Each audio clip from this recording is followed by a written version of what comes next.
Col termine «Via del Sale» si intendono i sentieri utilizzati in passato dai mercanti del sale.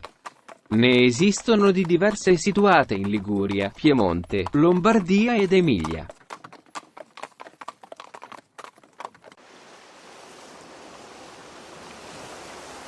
Quest'ultimo all'epoca era un prodotto molto prezioso in quanto utilizzato per conservare cibi e alimenti, in un'epoca dove né il frigorifero né il congelatore erano stati ancora inventati. L'itinerario si propone di ripercorrere la parte ligure della Via del Sale, che dal porto di Genova giungeva alla pianura padana.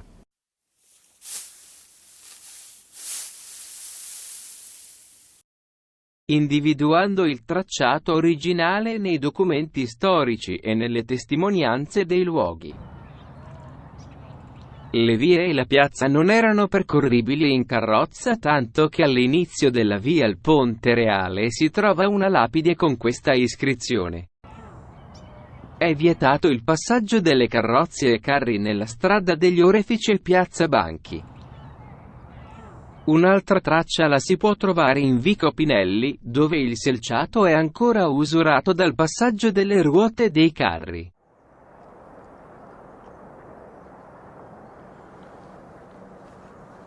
Ma con la costruzione di nuovi centri residenziali e nuove arterie la Via del Sale è caduta in disuso e successivamente nell'oblio.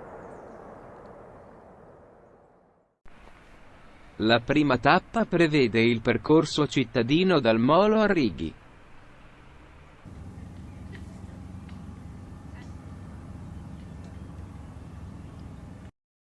La seconda tappa varcherà l'Appennino, raggiungendo Casella.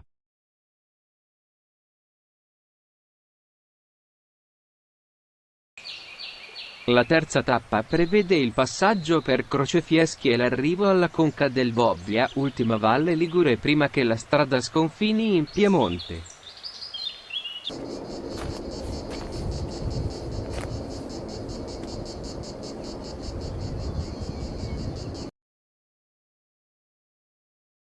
Iniziamo il nostro percorso da Porta Siberia, o Porta del Molo, che fu uno degli ingressi alla città di Genova, facenti parte della cerchia muraria del Cinquecento.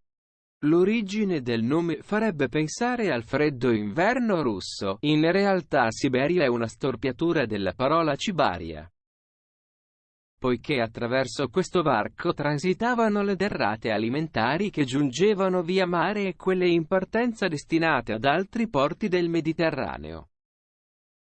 Questa zona fu utilizzata in passato come area doganale, ma fu poi trasformata, dopo la ristrutturazione del porto antico, in un museo dedicato al pittore e scenografo Emanuele Luzzati, con esposizioni temporanee dell'artista genovese e dei maggiori illustratori attuali.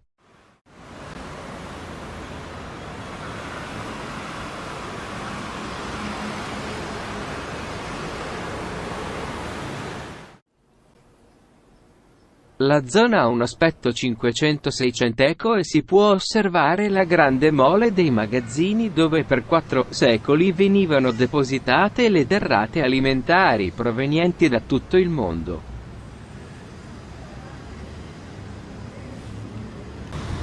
Tra di essi il magazzino del sale con ingresso principale su Via del Molo.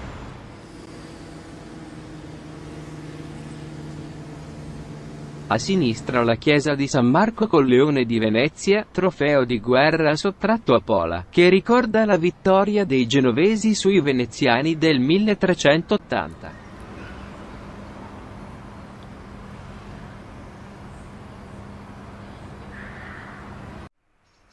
Piazza Stella è un piccolo pozzo d'aria in mezzo ai vicoli tra San Giorgio e San Lorenzo.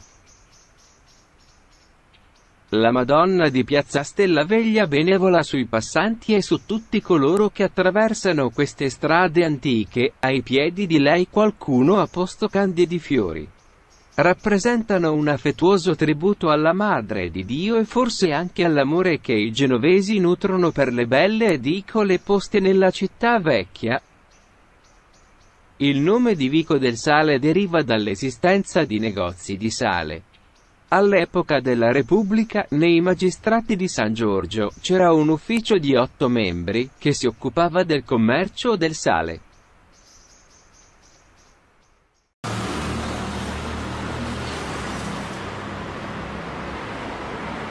Piazza Portello, tormentata quasi sempre dal traffico. Ma ad inizio Novecento questa zona era ben diversa ed è da qui che Salita San Gerolamo iniziava ad inerpicarsi direttamente verso Castelletto. L'autunno, con i suoi colori, le sue luci, le sue foschie, i suoi profumi e sapori è uno dei periodi più belli per camminare.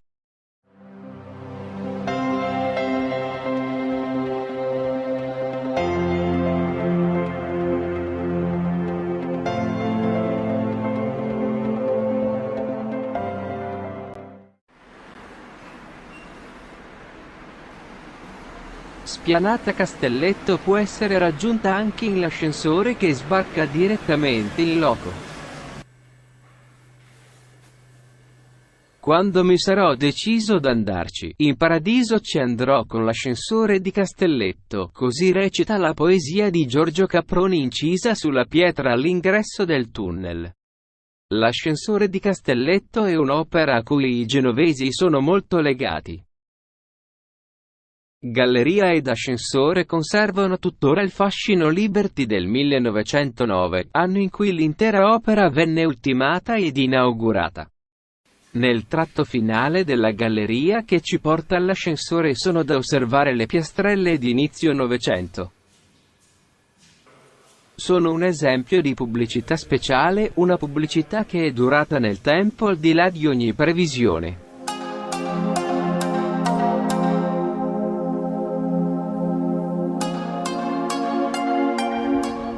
Giunti in Spianata Castelletto notiamo che le case contigue di Salita San Gerolamo addossate alla ripida collina di Castelletto, usufruiscono di aeree passerelle che permettono un più comodo ingresso dal tetto per chi abita agli ultimi piani.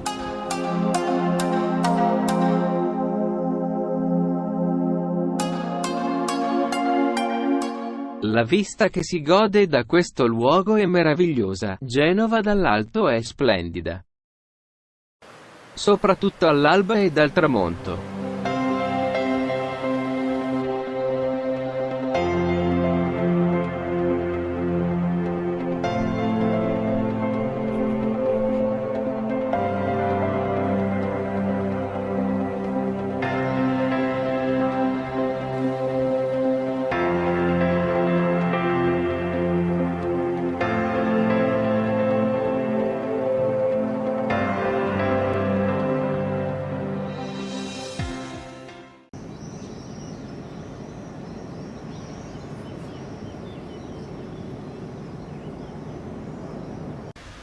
Facendo una leggera deviazione di percorso ci spostiamo in piazza Sant'Anna, sempre bella in ogni stagione.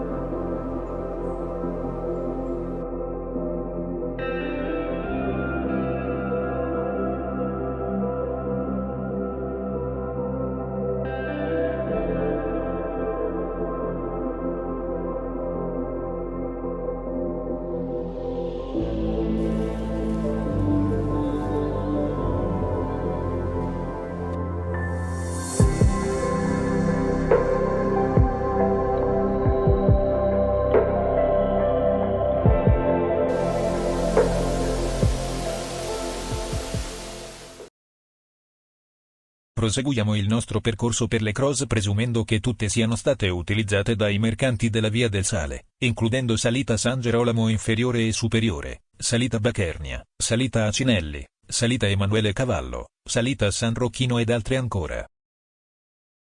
Il significato di crosa in dialetto genovese è quello di strada o percorso.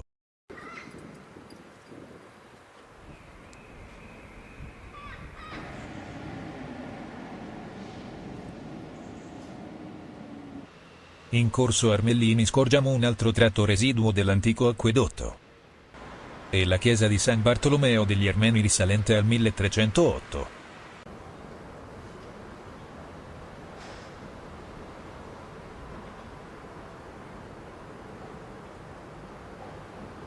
Queste mattonate possono essere articolate in lunghi e bassi gradoni, definiti da blocchetti in pietra nei tratti di maggiore pendenza. Generalmente però la pavimentazione era costituita da mattoni al centro e ciottoli arrotondati ai lati.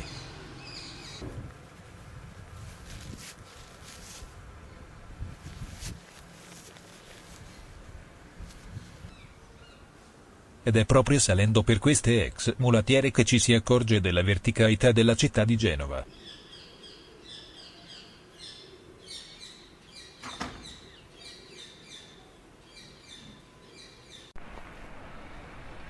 In fondo il mare non è poi così lontano.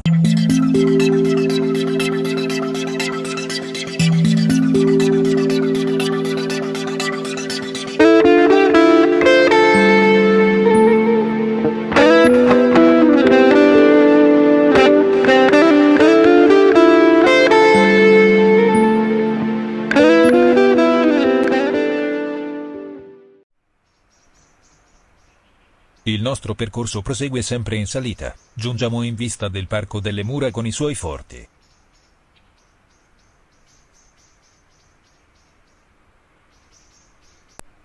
Mentre la città di Genova ferve caotica laggiù in basso.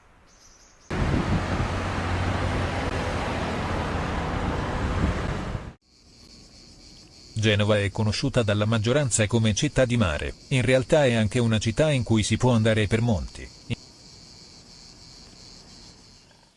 Infatti vi sono angoli poco frequentati in cui è facile immergersi nella natura.